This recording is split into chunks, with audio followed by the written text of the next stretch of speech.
औज़ुबिल्लाहि मिनश्शैतानिर्रजीम बिस्मिल्लाहिर्रहमानिर्रहीम। अल्लाह के नाम से शुरू करती हूँ जो बड़ा मेहरबान नहायत रहम वाला है। अस्सलाम वालेकुम वरहमतुल्लाहि वबरकातुहू। व्यूअर्स, आज का जो वजीफ़ा है वो कुरान पाक की एक ऐसी आयत का अमल है जो आप किसी भी हाजत के लिए जो है अपनी किसी भी जायज़ हाजत के लिए करना चाहें तो वो कर सकते हैं। और इसके अलावा अगर आप किसी परेशानी में हैं या किसी मुसीबत में मुब्तला है, कोई भी किसी किस्म की भी आप के ऊपर परेशानी आई हुई है, तो उससे निजात के लिए भी आप इस अमल को कर सकते हैं। और कोई ख़ास आपकी हाजत है तो उसको पूरा करवाने के लिए नियत करके आप इस अमल को कर सकते हैं। सबसे पहले तो आपको मैं ये बता दूं कि जो कुरान की वो आयत है जिसका मैंने आपसे वजीफ़ा शेयर करना है, ये सूरह नमल की आयत नंबर 62 है। अम्मन युजीबुल मुस्तर्रा इज़ा दआउ व यक्शिफुस्सू। तो ये जो आयत है, ये इसका तर्जुमा है, कौन है जो बेकरार की दुआ कबूल करता है जब वो उसे पुकारता है और तकलीफ़ को दूर करता है।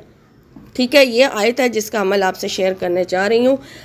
अब तरीक़ा अमल आप नोट कर लीजिए। आपने नफल नमाज का जो भी टाइम है ना, उस टाइम पे ये अमल करना है। आपको अपने मकसद के पूरा होने तक चाहे इस अमल को जारी रखें या फिर कम से कम 7 दिन या ज़्यादा से ज़्यादा 11 दिन 21 दिन आप इस अमल को लगातार कर सकते हैं।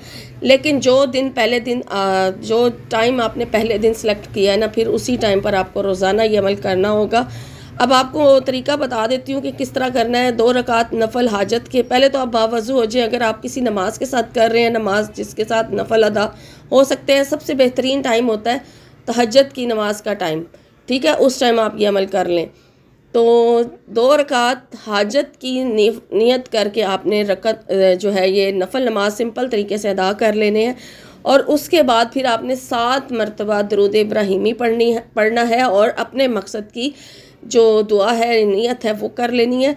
और उसके बाद फिर ये जो मैंने जो आयत तलावत की है, इसको आपने 111 मरतबा आपने पढ़ लेना है।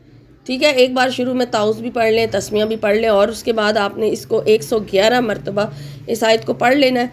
और फिर जब आप इसको कंप्लीट कर लें तो लास्ट पर आपने फिर 7 मरतबा दुरूद शरीफ पढ़ना है। और ये अमल करने के बाद जब आपका ख़त्म हो जाएगा तो फिर आपने अपने मकसद की दुआ करनी है। और ये वजीफ़ा सिर्फ़ और सिर्फ जायज़ और हलाल मकसद के लिए करें, यकीन और तवक्कुल के साथ करें।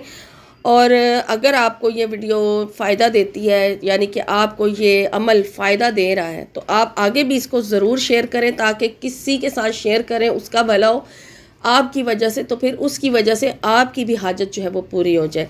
और मैं आपसे रिक्वेस्ट करूंगी कि मेरे चैनल को सब्सक्राइब ज़रूर करें ताकि इसी तरह से आप मेरे चैनल से जुड़े रहें और इस चैनल पर दिए जाने वाले वज़ाइफ आप जो है वो करते रहें।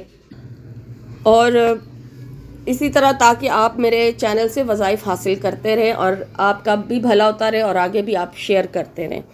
वमा अलैना इल्लल बलागुल